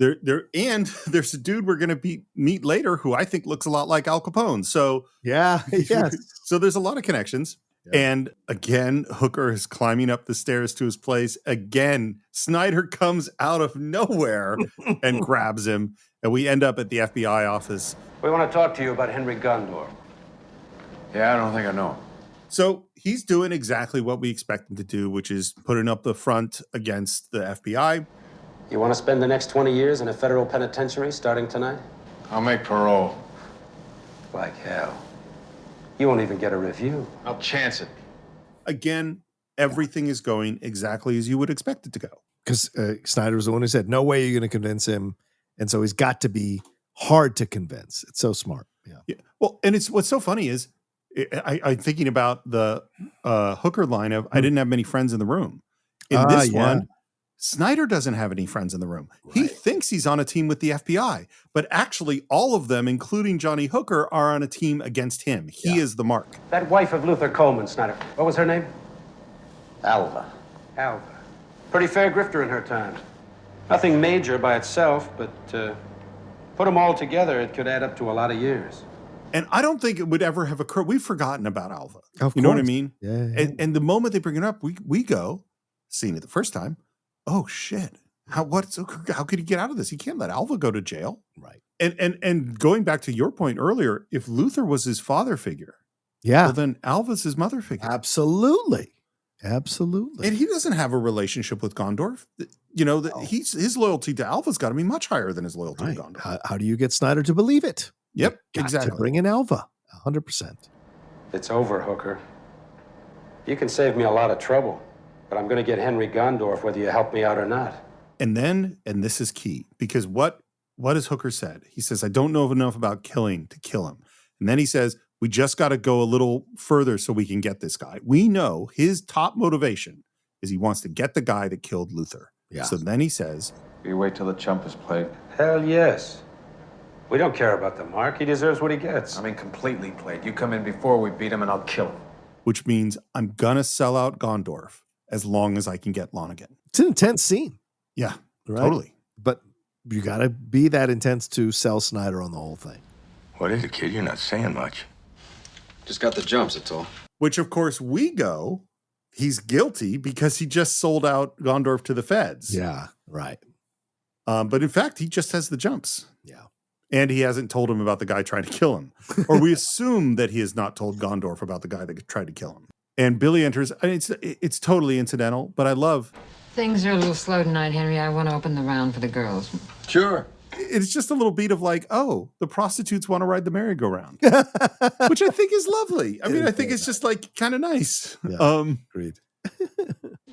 Hey, I wouldn't ask you to do this, if it weren't for Luther. Nothing's going to make up for Luther. Revenge is for suckers. I've been grifting 30 years. I never got any. I agree. Revenge is for suckers. I know you're a revenge guy. I am. Love revenge movies. I get it. It's for suckers. It's one of the hardest transitions is because revenge has gotten me this far. Right. And a belief that I am right in my revenge has gotten me this far. But, I see people have heard in other shows, like I've been in a weird place the last 2 or 3 years because revenge is no longer working. What can I replace it with? Because I no longer want to seek revenge. So it's a very strange place I'm in inside internally with myself. So what's the next motivational thing that I need to use? So we'll see. I remember listening when Jeffrey Tambor was on Mark Maron. And he told a story about a drama teacher, I think at San Francisco State, who said something terrible to him and said, you'll never make it, or you can't act, whatever. And Jeffrey Tambor said, and that is the motivation for my whole career, spite. I think that revenge and spite are excellent motivations. Yes. To get you to do stuff. Yes. But getting revenge doesn't get you anything. Like the actual, for me, in my mind, it's like, well, I don't get anything. If this person's life is, I've destroyed this person's life. Well, I don't get anything. Oh, well, no, that's different. No, fair point. Like and I'm not saying spite has never been a motivator for me. It definitely has. Yeah. But the actually going after revenge, I'm always like, well, what do you get? What do I get out of this? I don't seek revenge to ruin anybody. I seek revenge to succeed and have them eat their words. And that's what used to motivate me. Because, I no one's ever believed in me my whole life other than my parents. And then, of course, eventually friends and of course, Lily now. But my whole life has been proving people wrong about so many things about me. It's my whole life. Right. But I've also found that has gotten in the way of things at times and probably connected to my mental health struggles as well. So it's just like navigating all of that to find what a new existence can look like. And we'll see. And look, Jeffrey got into a lot of trouble, didn't he? He did. And so maybe that spite and revenge is what put him in that position as well. And so those are the things you want to avoid as you get older, especially when you're finding success. Because if you're not prepared for success and you have that spiteful or vengeful thing inside of you, it can allow you to feel like you're better than, and you can get away with things that you wouldn't have normally tried to get away with before. And maybe that's why he ended up in the situation that he ended up in. So I think there are all sorts of negative emotions that can lead to positive motivations. Sure. And learning how to negotiate with those elements of one's personality. Yeah. And get the right stuff out of them, because for me, when I used Revenge in the Schmodown, I won 2 titles off of Revenge. Right. But that's fun movie trivia. That's not life. And so the fact that I was able to use that in that arena, it helped me for that arena, and that was fun. But that's all make believe. In real life, that's where the transition is. So anyway, sorry, Steve, you were saying it's like building up your resistance to iocane powder. It's poison, but it can be useful. But if you have too much of it, it's just poison, and now you've just poisoned yourself. Yeah, And I'm fighting a land war in Asia, and then you end up fighting a land war in Asia. And it's one of the classic blunders. Okay. This tangent was brought to you by Fiji Water. Make sure start doing that through the whole show. So Hooker heads out. We're out on this empty street, and I think, is this where you feel that things have sort of drifted? Yes. Yeah. But it's more than just that. To me, I think the cards get in the way of the rhythm of the movie. I get that they're cute and they're fun, and it's the shutout, these things. But for me, the cards and then this section kind of take away what I enjoy about the first section of the movie, which is like the first hour. So when these start to happen in the second hour and 5 minutes, is where I start to lose a little bit of the joy of the movie for me personally. See, and I think it's an interesting point because I actually think the cards do slow things. I mean, they obviously slow things down. Yeah. Because what I think too is that we are building towards the big con, and we're really excited about conning Lonnigan. Yeah. And we're heading in that direction, and we have this, slight distrust of Hooker and don't quite know what he's going to do. Then we get to the FBI. And we go, oh no, he's going to sell out Gondorf. And now we ceased the primary thing isn't the con working out, because it can't work out because he can sell out Gondorf. Yeah. And now he goes out and he's kind of wandering the streets, and the music is kind of melancholy. And I don't know what the movie is right now. Yeah. You know what I mean? Like there's a little bit of, is that he seems lost.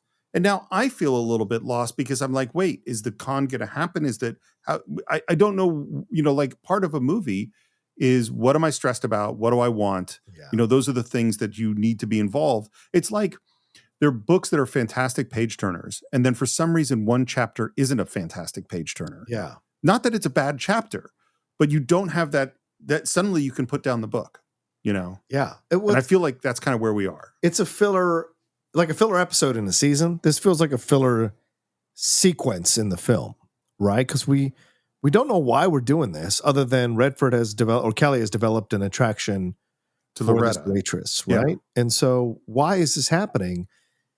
Is this because it's 1970 and Redford is like a leading man, so you got to throw a love interest in here? Is that the reason for a little bit? And then, okay, I'll throw the love interest in, but it's the twist.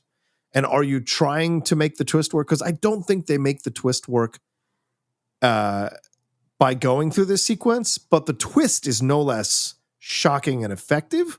It's just this sequence isn't quite as strong to get us to the twist. But you understand he probably was seeking somebody to have a connection with and have sex with. Maybe he thought he was going to die if this con doesn't go right. So why not have one last night of passion before you go? But I don't think it's built up strongly enough to make it work, which makes it feel a bit amiable in this sequence. I think it's definitely what you're pointing out, because I mean, frequently when you're writing, particularly when you're writing con movies, you have to write backwards. Yeah. So you have to go like, okay, here's my twist. And then I have to go back and make sure that everything works. Right. And I think it's just what they said, is that what you said is that we wanted this really cool thing where the assassin is a woman. Yeah. And because we want the cool thing that the assassin is the woman, well, then she's going to lure him in because there's some attraction there. And then we're going to have this moment, which doesn't make any sense at all. Like, she just leaves the diner and goes up to her apartment. She has no reason to think that Hooker is anywhere nearby. Yeah. Like, it's not a good plan to kill somebody. So that doesn't really make sense. And it just sort of, we see him kind of listless. And and obviously you can go, well, does a man want to have sex with an attractive woman that he meets? Is that a tough motivation to pull off in a movie? No, we can pretty much say that should always be a motivation. Sure. But it isn't at the same level of everything else that has been going on. Yeah. You know, so he sees her leave the diner, watches her go into this building, sees the light come on so he knows what room she's in. He goes up the stairs. It feels a little creepy, honestly. Yeah. He stalked her. He essentially very much stalked. so. Yeah. But he looks like Robert Redford, so he gets a lot more forgiveness for everything. Right. Knocks on the door. She answers it. She went to George Roy Hill and said, well, I guess the first take she was doing a lot of stuff. And what his direction to her was, because he talked to her about the scene, and she said, well, these are all the things that are going through my mind. And he said, everything you've said about what's going through your mind is exactly correct. Think all of those thoughts. Have nothing on your face. Yeah, play none of them. Play none of them. Yeah, exactly. Which is either a great direction or a terrible one. But regardless, it totally works. It does. Yeah. And the one moment that's important is that old lady who lives across the hall opens her door and then closes her door, which ostensibly is what saves Robert Redford's life. Yeah, Miss Hopkins. You move right along, don't you? Hey, I don't mean nothing by it. I just don't know many regular girls is all. And you expect me to come out just like that? If I expected something, I wouldn't still be standing here in the hall. Which, again, a little creepy. I don't even know you. And I love this line, and I love how Redford delivers it. You know me. I'm just like you. It's 2 a.m. and I don't know nobody. Which, if you look like Robert Redford, yeah, you say this line, this works. Well, and it brought me back to The Natural, right? What is Kim Basinger says to him something like, you don't know me. He goes, you're wrong, Mel. I do. I've known a number. I've known. Yeah, right. Which is referencing the Barbara Hershey character. Yeah. And so, like, I find a connective tissue in the way he says this to The Natural, which I like. It never occurred to me until this moment that the Barbara Hershey character is an assassin whose room he goes up to for sex. Yes. How interesting. Yeah. Never thought about it before. I didn't go that far in my head, but that absolutely makes sense. And also a similar era. Yes, right. You know, Henry is sitting up in bed smoking. Come on, Henry, knock off. You've done everything you can. And she lies down and he's still sitting up smoking. Which is me before directing a movie. I mean, that's what it is. It's You're like in bed with Eileen Brennan and smoking. Yes, in bed with Eileen Brennan smoking. That's exactly it. She is your muse. We've discovered she is your muse. I love Eileen Brennan. I don't know that I would pick her as my muse, but I do love her. She's a great actor. What's your problem? Come on. Right. And Hooker wakes up in the dark, sees Loretta lying asleep next to him in bed, and then a zoom lens pulls back and back and back and reveals another window watching him in black gloved hands turn the light off. And we've seen this before, and we're like, oh, shit, that's got to be Celino. Right. You know, because we know that there's this great assassin after him. This movie running 2 cons on us at the same time, man. So many cons. Hooker wakes up. Loretta's gone. He looks around at this completely empty room, empty drawers, looks at his wallet, assuming he's been rolled, which his money's all still there. We see Gondor putting on a tux, and we see him put a revolver and stuff it in his waistband. We see Doyle pick up a briefcase filled with money. The room with the guy with the gun, and the camera pans from the gun to a mirror where we see this guy's face, and I think he looks like Al Capone. Yeah. Yeah, and Steve, before we move on from this sequence, I got to give love to Joe Tornatore, who is the guy who plays the Black Glove henchman. This is a writer, director, actor. You wouldn't have maybe even thought that from looking at him because he looks like just a henchman. But his first role is as an uncredited gorilla in Planet of the Apes back in 1968. Wow. And from here, he goes on and does some TV shows like Mission Impossible. But he ends up in some of these blaxploitation films, including Sweetback's Badass Song, Sweet Jesus Preacher Man, Cleopatra Jones. He does The Sting. Then he does Mama's Dirty Girls, McHugh, Black Samson. and then appears in the Planet of the Apes TV series as a character called Zillow. Then goes on and does a number of TV shows like Rodford Files, and then pops up in Fist, Stallone's movie Fist. Oh, yeah. The Champ, the John Voight, Ricky Schroeder one, which is always going to devastate me whenever I watch that.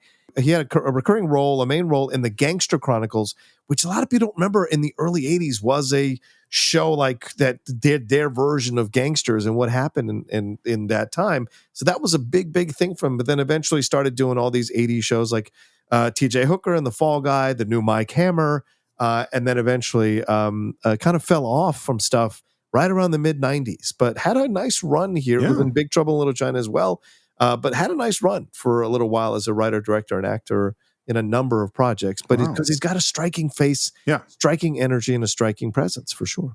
Hooker's getting ready. He's in his tux, and we see him open up a drawer, pull something out, and put something in his mouth. David S. Ward, the screenwriter, said this was the most daring thing to include in the movie. Really? Why? Well, just because this is the only thing where you go, it is a clue to what the end is going to be, to giving away the ending. Because, and what the decision, because it's like, well, how much info, how much do you want to feed your audience that might allow them to figure it out? And you want to give them just enough that they can't figure it out, but a whole bunch of stuff where when you watch it the second time, you go, oh, that's that. Right. So these are the blood caps he puts in his mouth for the end of the movie. You know, and it's like but you definitely don't want the audience to figure it out. You know, so you had to hit that balance. That's why he said this was daring. Yeah. Hooker gets on a phone, calls up Agent Polk. Polk, this is Hooker. You ready? And Polk hesitates for a second and says, Yeah, go ahead. Justice Snyder picks up the extension because the "Are you ready?" is actually saying, is Snyder listening in? Yeah. Because he doesn't need to call Polk. Polk is a con man. Everything's all set. There'll be a guy or two at the door, but nobody's carrying any heaters, so you shouldn't have any trouble. And now we see Hooker walking down an alleyway, and we see that gloved, assassin behind him. Yeah. And we go, oh, shit. Then we see Loretta walking down the alley towards him. Yeah. The moment is just weird. Yeah. You're like, what's happening? And the thug comes out behind him. He's running up. He's drawing his gun. And we're like, he's going to shoot Hooker in the back. And then a red dot appears on Loretta's center of her forehead as she goes down because she's been shot in the head. Yeah. And immediately you're like, wow. When you're watching it the first time, Gondorf said, I'm just afraid I'm going to get shot with a bullet that's meant for you, kid. And here you go. And he selfishly dragged this waitress, Loretta, into the situation. And now she's been shot in the head. That's what you think in that moment, right? In that moment. You selfish son of a bitch. Look what you've done. And then, boom, we have the black glove come and run up and say, she was going to kill you. And you're like, what? And then rolls her over, and she has the fucking revolver with the silencer. What a reveal, Steve. Yeah, it is. It's funny. There are certain things where, once you see the twist, you remember it the next time. And there's certain movies where I for years always forgot this. I really didn't. I struggled to remember this and was surprised by it probably the first, because I first saw this movie, I was like, 8 or I don't know, because I saw it in pieces. And so I remember being in high school and still being surprised by it. And then eventually it's penetrated. It's like for me, for years, the very end of Godfather 2, I always forgot that we were going to go back to that dinner and that James Caan was going to show up and we were waiting for Vito on his birthday. Like I just forgot that scene. And it was always shocking to me. This was always shocking to me. By the way, do you know how they did this red dot, this shot in their head? No. If I understand this correctly, there's a dude who is such a good marksman. Oh my God. That it's a red pellet bullet that he shot her in the head with. Jesus Christ. Yeah. Which is really scary for an actor to just walk along and a dude is about to actually shoot you in your forehead. Yeah. I hope she got hazard pay for the day. I don't know. It seems crazy. And Hooker is completely shocked, and this guy has got to drag him out. She could have killed me last night. Too many people could have seen you go in her room. She was a real professional. Used to work in a Dutch Schultz mob. Who are you? Gondorf asked me to look after you.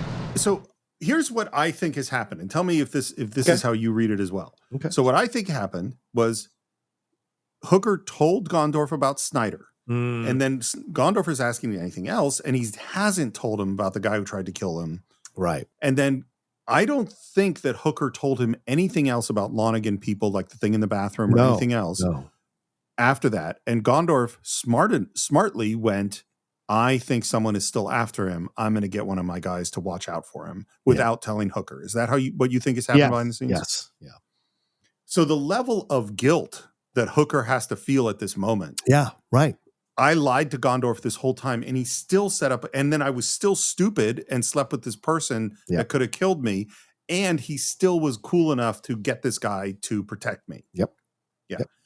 And then you add another layer to it. Now we know that the FBI guys are a con, but watching the movie the first time, you don't know that. Right. So watching the movie the first time, it's not only all of that, but is Hooker still going to betray him despite the fact that Gondorf just saved his life? Yeah. That's why this is a great movie. Yep. Is that setup and that complexity. Back at the FBI office, one more piece of the Snyder con. We just got a tip that Gondorf's mark is some big New York wheel. As soon as we're inside, you get him out of there fast, before the reporters show up. I don't want any big shots around to mess this up for me. What's so beautiful about this is that you're conning a guy to be part of your con of the guy you're really conning. Yeah. Yeah. That's so cool. Agreed. It's all very quiet in the setup, by the way, as we're moving into this final moment. There's a tension. Yeah. Yeah. We're in the club. Gondorf is smoking, and in walks that thug that he hired, and no Hooker. And you see that worried look on Paul Newman's face before the guy smiles, touches his hat, and in comes Hooker. And you can see how shitty he feels. Yeah. And we're going, the first time we see it, don't do it. You can't betray Gondorf. He saved your life. Yeah. Yeah. And by the way, all of this stuff, all of these layers, remember at the beginning of this conversation, I said this took David S. Ward a year to write. This is why. This is really hard to get all of it right. Yeah, that makes sense. Yeah, and you have to continually ask yourself, okay, it makes sense on this level. Does it make sense on this level? And it usually doesn't. And then you have to do, which is why when I wrote Stonebrook, which is not a great movie, but it was the first time for me writing a con movie, I kept having to go back and do this, and it kept being not good enough. Yeah. You know? And The Assistants, which I think is a better movie, but it still was the same thing of like, does this make sense on all the different layers we're trying to play in terms of the characters? Doyle's at the drugstore. The phone rings. We know the whole drill now. Goes to the phone booth, and he hears a voice say, place it on Lucky Dan. Saying place it, I think it's just adding insult to injury. You know what I mean? Yeah. Like, you would think with $500,000, this guy would say, so pick Lucky Dan to place. Yeah. I mean, he loses the money either way because of what happens, but having it be the place thing is just terrible. Yeah. Black Sod. $500,000 to win. Happy hostess. Lucky Dan. Third race at Riverside. And there's a reaction from everyone. By the way, we've been talking about how much these things are worth in this era. $500,000 in 1936 is $11.3 million today. Wow. That's how much he's betting. Wow. Can't lay that off in time. Bet like that could break us. And Lonnigan, and again, this is how you're tracking these character motivations, goes, Not only are you a cheat, you're a gutless cheat as well. Because the antagonism between Shaw and Lonnigan is part of what's making this whole thing work. What are the odds? 4-1. Take all of it. Because the character of Shaw that Gondorf is portraying has his pride and his ego and can't back down in front of Gondorf, in front of Lonnigan. Right. We go into the third race.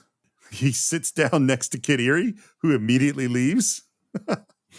And then we see, which again doesn't make any sense, why the Western Union guy would now show up 3 minutes later. Like, where was the Western Union office? We saw it was across town. How did he get here so fast after making that phone call? I put it all on Lucky Dan. $500,000 to win. Into the bar, it's Lucky Dan, still a link. Dr. I said place. Place it on Lucky. That horse is going to run second.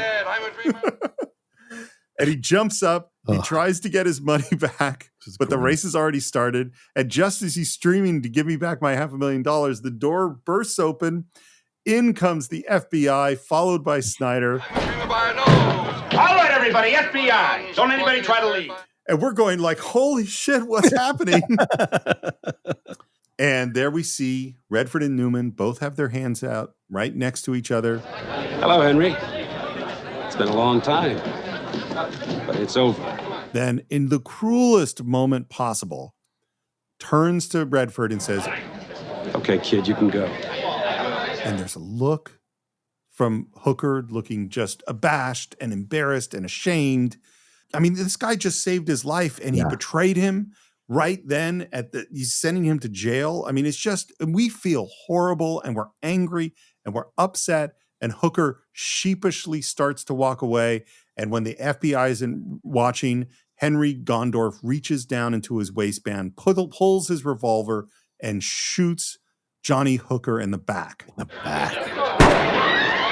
Right before Polk and the other FBI guys shoot Gondorf, who goes down bloody. And they turn Hooker over, and we see the blood pouring out of his mouth. And we're like, oh my God, this is terrible. And I have a memory, and I couldn't find it. Okay. My memory is in reading some book about Hollywood, and I feel like it was one of William Goldman's Adventures in the Screen Trade book, but it might have been a Larry Gelbart book, and some book about Hollywood. There was a story, and I think it was about Newman, but I can't find it, of someone involved in this movie reading the script, and on this page where they shot each other, wrote in the margins on the script, "You stupid son of a bitch, you had one of the best screenplays ever until you killed them off. What are you thinking?" And then turn the page. But I can't remember who it was, whether it was Newman and I can't remember where I read it. So if anyone knows where this story comes from, but I have such a strong memory, I really do think I read this somewhere. You stupid son of... Oh. Yeah. So Agent Polk turns to Snyder and says, get him out of here. And Snyder goes over to drag Doyle Lonnigan out. And here's what happened. Charles Durning went to take Robert Shaw out, and Robert Shaw wouldn't move. What? And Durning is pulling on him, and cut. And he goes back to George Roy Hill and says, look, I'm trying to move him. The guy's really strong. And it's not like Charles Durning is a small guy. No, he caught Robert Redford in a foot race. So and he goes, and George Roy Hill's like, your job is to get him out of here. So you had to get him out of here. Goes on another take, pulls on him, can't get him to move. Take 3, can't get him to move. Like take 4, he runs down and picks up Doyle Lonnigan and carries him out. It's cut. That's no good. And so finally, I think he did have to go to Robert Shaw and go like, eventually you have to let him take you out. I wonder if there was a little thing between him and Durning. Maybe. I mean, honestly, it is a good thing for an actor to go, no, he has to get you out of here. Like, I think up to a point. Dangerous. Yeah, I think because you're asking someone to physically assault you, so to speak, in order to make you do something. So it can get dangerous, but yeah, sure, it could be fun as long as they're all in on it. Then great, yeah. But it could be irresponsible and hurt the actor too. You know? Yeah, especially because he had a legitimate limp, right? Yeah, limp. Yeah. But I totally could see the pride of Robert Shaw, 100%, and the ego just going like, "Yeah, go ahead and move me, tough guy." I'm a lead actor. You're a character actor. How dare you put your hands on me? So, but he does get Lonnigan out of here. Come on! But my money's in there! There's a couple of dead guys in there, too. You can't get mixed up in that. And finally, he agrees and walks down the alley and disappears. And now we're back inside the club. Polk is looking down at these 2 dead bodies, puts his gun in his waistband, and leans over Redford and says, "He's gone." Redford opens his eyes with that blood on his mouth and the smile that comes over his face. And he gets up on like one elbow and looks over at Gondorf, who they say all clear to. And he sits up on the elbow with a handkerchief and everybody starts laughing. And it is one of the best twists ever. Yeah. It's a nice con, Hickey. I thought you were the feds myself when you came in. No trouble, Henry. Snyder went for it all the way. You should have seen the rag he lit under Lonnigan.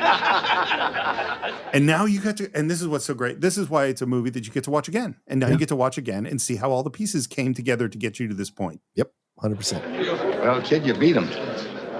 You're right, Henry. It's not enough. And then that big smile and that laugh, and he says, it's close. And we're heading out, and Gondorf turns to Hooker and says, "You're not going to stick around for your share?" Nah, I'd only blow it. Which he would. He's learning. I mean, he's those 2 moments show that he's grown. right? One, that he understands the revenge thing that Gondorf said to him. And two, turns down the money because he knows he won't blow it, because it wasn't about the money. It was never about the money. It wasn't about the money. Right. It was about getting Lonnigan more than anything else. Well, and strangely enough, to me, it connects to Gondorf saying that it was no fun when the fix was in Chicago. Yeah, right. You know, yeah, he was probably making more money when the fix was in. It was a lot safer, but it's not about the money. Yep. And you know, we've been making this comparison with theater and film and writing and acting through this whole thing. I feel the same way. It's not about the money. You know, if you're getting into our industry for the money, you've made a terrible mistake. You know, you got to love this. If you don't love it, it's not going to work. It's not. And yeah. And you're going to have to work so hard just to hit a certain point. Some of you may, there's that rare one that does make it, but it's a really, really difficult thing to do if you're only in it for the money. I mean, there's no trick to making a lot of money if all you want is to make a lot of money. You'd be surprised what someone would remember all these years later. Everyone kind of has a little bit of eye contact between Redford and Erie, and they do the little sting salute on the nose, and then Hooker and Gondorf head out together. They walk down the alley as the music rises up, and we iris out. Adam McAllister, one of our patrons, asks, do you think this twist ending is one of the greatest gotcha moments in film history? My answer already is yes. Yes, 100%. Because not only do they get Snyder and get Lonnigan, the film itself gets us twice. Mm-hmm. They get us on the Salino, and then they get us with the FBI, if you haven't figured out the FBI thing. So to me, yes, 100%, because everybody gets got. So in a way, you are experiencing both the joy of getting Lonnigan and Snyder, but also getting got yourself. So you're on both sides of the equation at the end of this movie if you've bought into everything they tried to trick you with in this movie as a viewer. So to me, yes, absolutely, it's one of the greatest ones because of that reason alone, you know?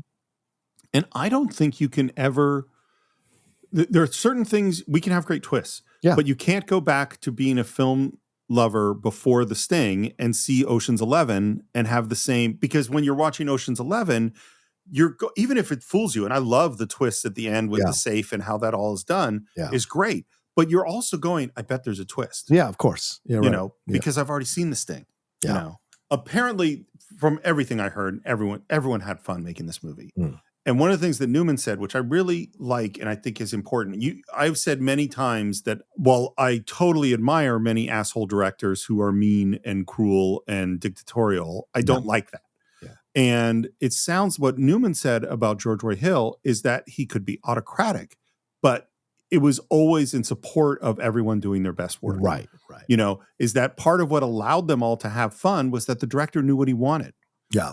Because while it isn't fun to have a director who knows what they want, who's mean and abusive, it is really not fun to have a director who doesn't know what they want, no matter how nice. It's not a fun movie. Yep. It's stressful and difficult. Redford was off shooting Great Gatsby when this was in post. So he didn't see anything until he finally saw the movie when it was released. And his words was, watching it, he felt like he was in the presence of a master craftsman. Wow. Which I think, you know, looking at Butch Cassidy in this, you can definitely make that statement. The movie made $257 million on a $5.5 million budget. I hope George got a cut of that, for God's sakes. Adjusted for inflation, which I think is a really interesting statistic to look at, it is the 21st highest grossing film of all time. Wow. Interestingly enough, the 9th highest grossing film of all time was released the same week, and that is The Exorcist. Oh, interesting. Okay. It's also, if you ever want to look at this list, it's really interesting because the number one film adjusted for inflation is and will probably always be Gone with the Wind. It is so far beyond anything else. Yeah. Made a crazy amount of money. The movie also, the music was a huge hit. And if you were around at the time that this came out, they played The Entertainer and this Marvin Hamlisch album all the time. People rediscovered Scott Joplin and Ragtime. At the Oscars, it was nominated for Picture, Director, Actor for Redford, Screenplay, Art Direction, Cinematography, Costume, Editing, Score, and Sound. Here are some of the other movies that were nominated for Best Picture. It's a weird year. American Graffiti, Cries and Whispers, The Exorcist, and A Touch of Class. Wow. The Peter O'Toole film? Yeah. Wow. And to me, it's a no-brainer that The Sting should win in that competition. Yeah. But there are other movies that are really interesting that year, which didn't get nominated for Best Picture. Paper Moon, Serpico, High Plains Drifter, Enter the Dragon, which obviously wasn't going to get nominated for Best Picture, but it's still an important movie. The Last Detail, Papillon, Mean Streets, Badlands, The Way We Were, Westworld, and Last Tango in Paris are all that year. Wow. So it's an interesting year. It won all of the Oscars except actor, which he lost to Jack Lemmon in Save the Tiger. And Jack Lemmon's performance in Save the Tiger is fantastic. Yeah. That is Redford's only nomination for Best Actor. Can you believe that? That's crazy to me. Yeah. And it's what we've been saying the whole time is he's not showy, you know? Yep. Cinematography goes to Crimes and Whispers. This was Edith Head's 8th Oscar and her last one. My God. This is what she said when accepting her Oscar. Just imagine dressing the 2 handsomest men in the world and then getting this, which I think is a lovely thing. Here's the other crazy piece. Hamlisch won for, I forget what they called it. They had 2 different score awards. Yeah. So Hamlisch won for The Sting for 1 score award, and then he won 2 different awards for the Best Dramatic Score for The Way We Were and for Best Song. Wow. And this is part. Can you imagine winning 3 Oscars for 2 different movies in one night? Being the other composers like, fuck you. Yeah. Like, in the same week, same ceremony. It's like being on the team when Wilt Chamberlain scored 100 points. It's like, pass the ball, Wilt. Come on. It is the first Universal picture to win Best Picture since All Quiet on the Western Front in 1930. Woof. 43 years between Best Picture wins. This was also, by the way, just good trivia about the Oscars. This year was the Oscar ceremony where the guy streaked naked across the stage. Yeah. With David Niven. Yes, I remember that.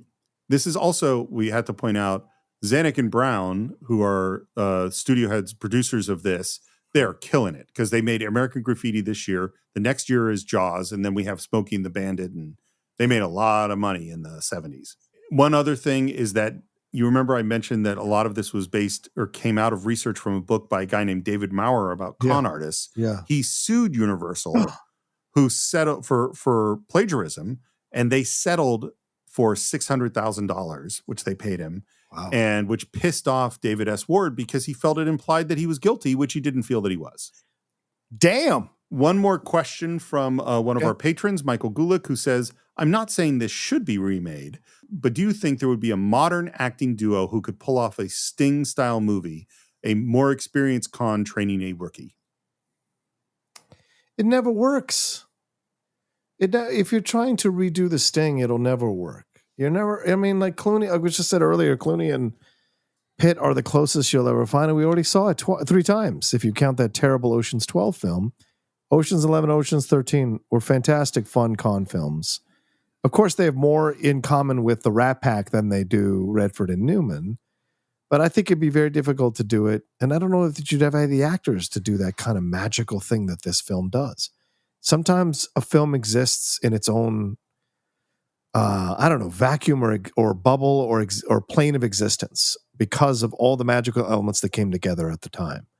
A Paul Newman that is in a career downstreak, a Redford who's on the absolute ascendancy, or if not already at the ascendancy level of a superstar, George Roy Hill, who knows these 2 guys so well and knows exactly how to direct this film, David S. Ward, a fantastic writer who is, writes an Oscar-winning script, Marvin Hamlisch, a composer who people had heard of but not really known, coming in and delivering incredible work, evoking the Scott Joplin ragtime music. So all of those things coming together to create a film like this, to think you can repeat it just because you want to do the film, I think is a path to futility. And I can't see it ever being done in quite the same way and eliciting the same magic, It's funny the kinds of movies that can be remade and it's cool, and the kind that can't.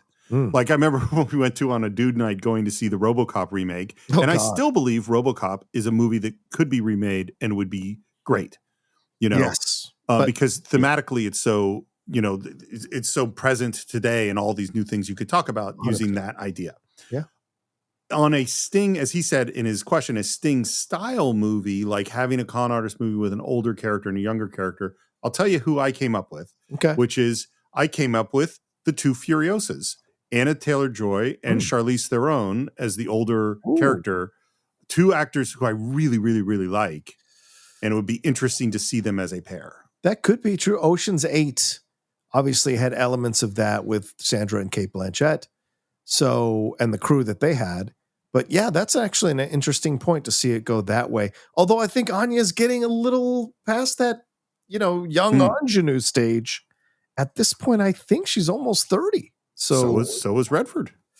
Yeah, she's 28. Right. But Redford radiates older than 30 when you see him on screen. So, but Anya still has that kind of youthful thing. But yeah, I think that actually could work but you'd have to get into production like tomorrow, Steve, because it would take forever to put this in motion and get them to sign to it, get the script ready, get the right director, so it would take time. First of all, I mean, obviously I'm the right director. I mean, so you said I have to hurry to get this. I don't know if Outlaw Nation has a budget for a movie that in its not to pay those two. Not to pay those two. So, John, I believe we've reached the time for final thoughts. Do you have final thoughts on The Sting? Listen, I think this is so much fun to jump into. And as I said at the beginning, I do think the second half of the film isn't as strong as the first half of the film.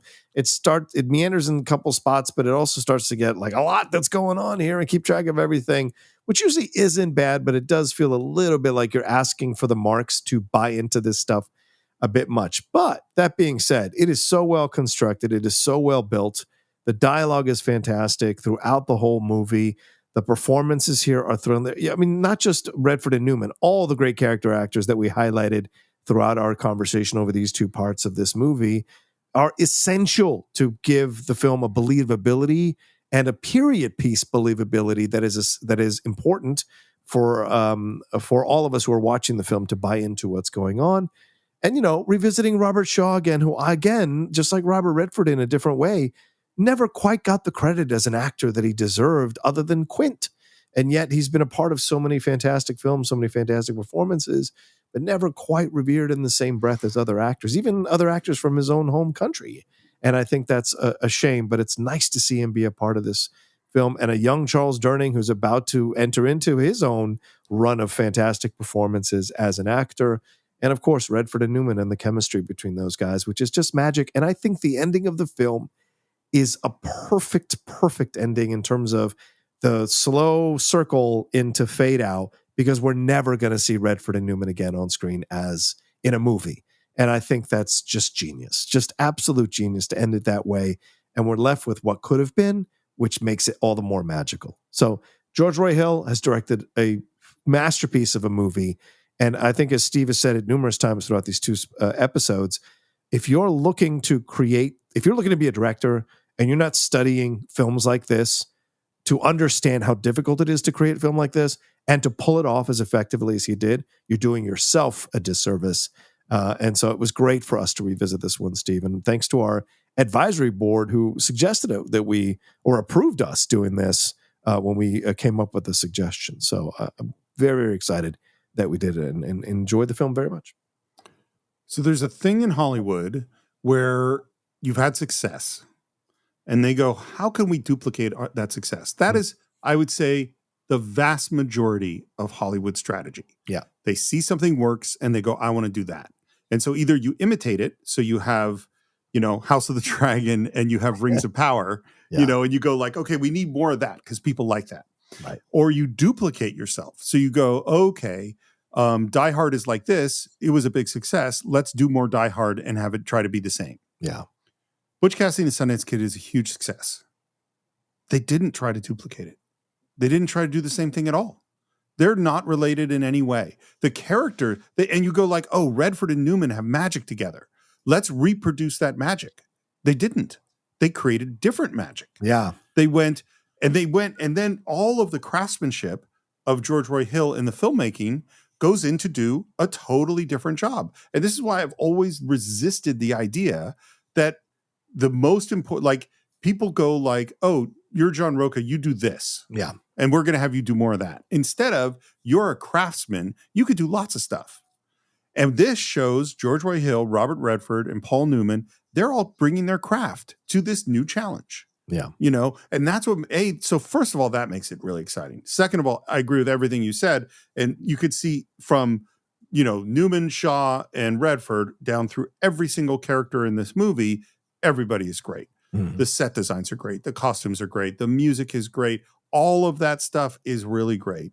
And then we go to this other element. To me, one of the things that people, I think, miss out on as they go, I want to be a writer or a director or an actor, is what those people do is they say things about humans. Mm-hmm. That's what they do, is that they make observations of humans and then they say them, you know, like Charles Durning putting his fingers into that little cup. Yeah. That is, I bet he saw some guy do that at some diner somewhere and said, I'm going to use that. I've observed a thing. I know something about humans.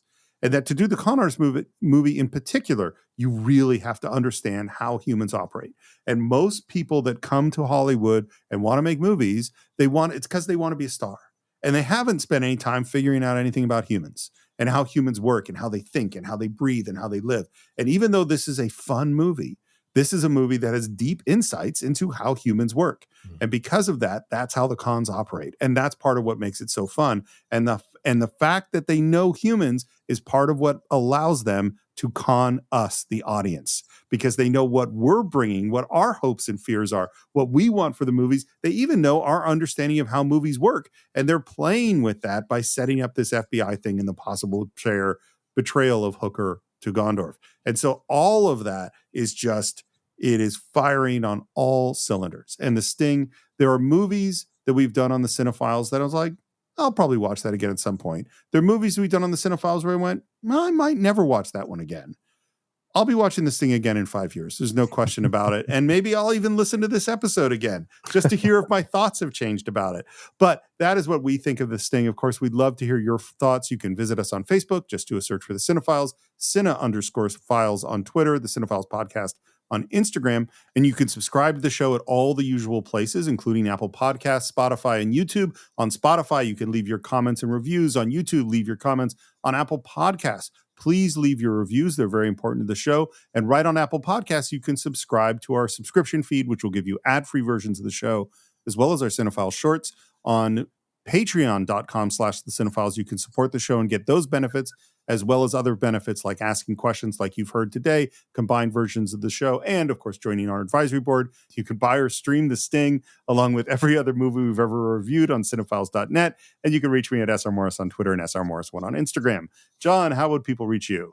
You can always reach me at The Rocha Says on Twitter, Instagram, and TikTok, and The Outlaw Nation on Twitch. That's all I'll say. Thank you. If you're wondering why John's laughing, why I'm laughing is because I barely made it through all those things at the end. It was a real struggle. So I think that's it for this week. We will be back next time with another great film right here on the Cine-Files.